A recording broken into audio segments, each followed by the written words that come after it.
everyone, Hazel, Darlene, and Carlos here, and welcome to section 3.4, solving exponential and logarithmic equations.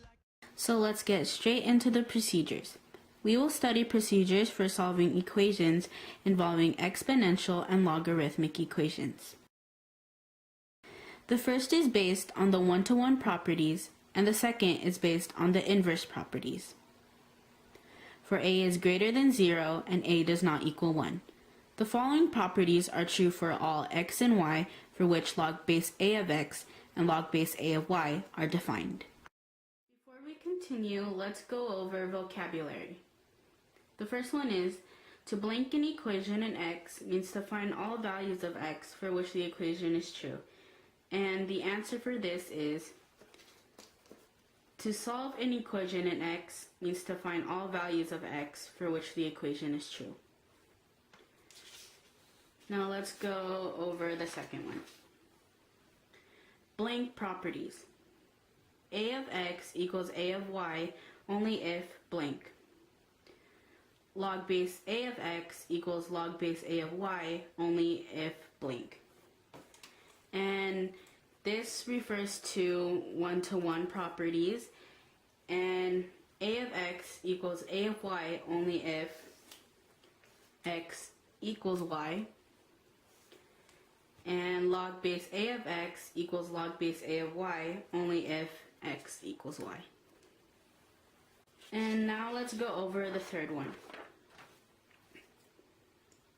Blank properties. A log base a of x equals blank. Log base a of a to x equals blank. And in this case, it's inverse properties. A log base a of x equals x. Log base a of a to x equals x. And last but not least, in blank solution does not satisfy the original equation. And the answer for this is, an extraneous solution does not satisfy the original equation. Now let's move on to the examples. I'll be going into more depth of the one-to-one properties. And the one-to-one property states a of x equals a of y if and only if x equals y. And an example of that would be 3 to 2 equals 3 to y.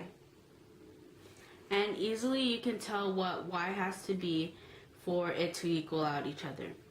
And in this case, y equals 2.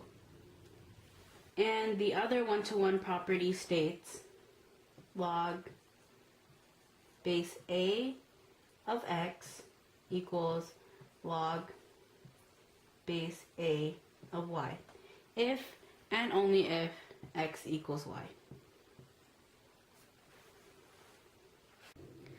So an example of that would be log base 3 of 2x minus 1 equals log base 3 of 13. And by inverse property, you want to have 2x minus 1 equals 13. And what you're trying to do right now is to find x. So you want to add 1 to both sides, and you'll get 2x equals 14. And you want to divide both sides by 2. And that will give you x equals 7.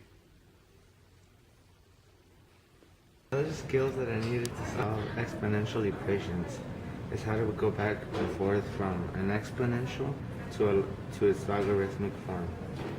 To understand how to do this, remember that log base of b of a equals c is the same as b to the power of c and it equals a. For example, log base of 2 of 4 over x. That translates into 2 x equals 4. E to the power of x equals 4 is in exponent form. To solve it, we just need to turn it into logarithmic form and then put it in the calculator. When we put it in logarithmic form, we get ln of e 4 equals x. Then we put it in the calculator and you should get around x is approximately 1.39. To change the base in a calculator, just remember that log base b of a is equal to log base c of a divided by log base c of b. We could see that this is true because if you plug this side into the calculator, it will give you 3 and also this side. So this law is correct. To solve the problem, 3 times 2 to the power of x equals 42. First, we would have to isolate the variable. To do that, we would just divide by 3 in this case. And we would get 2 to the power of x equals 14. From here, we would take the log base 2 of each side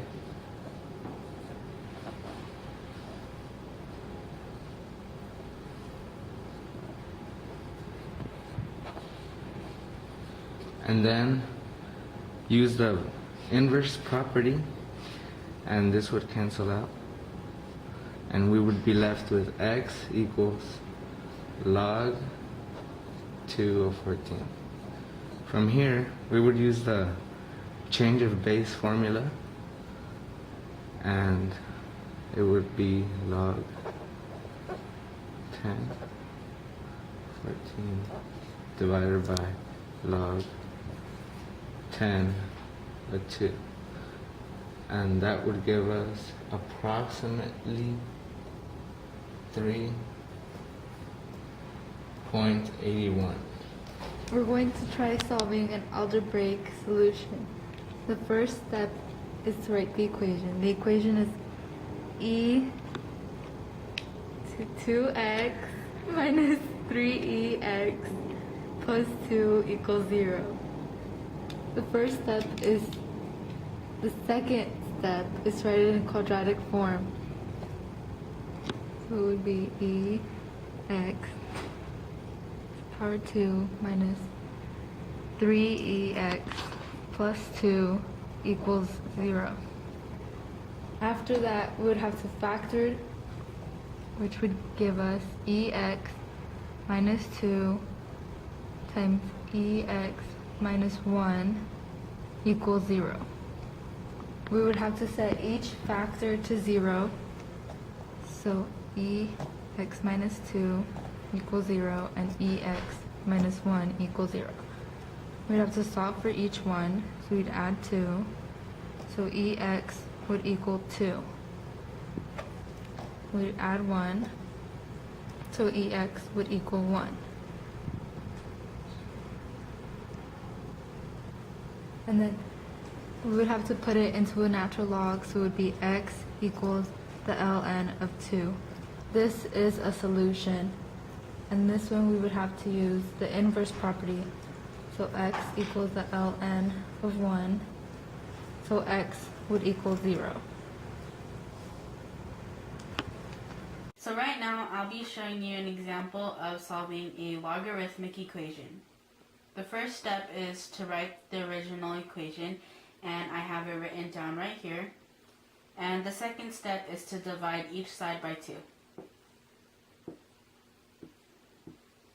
And that will lead you to have log base 5 of 3 of x equals 2. And then you want to exponentiate each side by the base of 5, and that will look like 5 log base 5 of 3 of x equals 5 to the power 2. And then you want to do the inverse property, and by that you'll get 3 of x equals 25. And then you want to divide each side by 3. And you'll get x equals 25 over 3. So we're going to show an example of how to solve one with an extraneous solution. Our example is ln times x minus 2 plus ln times 2x minus 3 equals 2 ln x. So we're going to use the properties of logarithms, and we'll get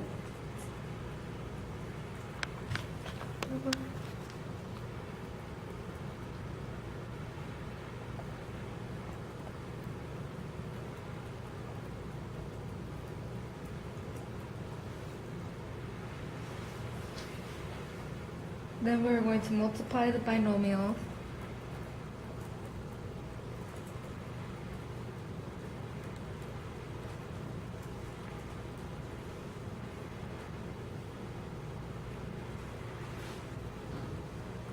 And then we use the one-to-one property to get 2x squared minus 7x plus 6 equals x squared. We will write it in general form, which would be x squared minus 7x plus 6 equals 0. And then we would factor it out to x minus 6 and x minus 1 equals 0. And then we would set each one to 0, so x minus 6 equals 0, and x minus 1 equals 0. We would have to add 6 to this one, so x would equal 6, and this one we would have to add 1, so x would equal 1. 1 is an extraneous solution because if plugged back to the original problem, it would give us a negative number, which would be undefined, so it is extraneous.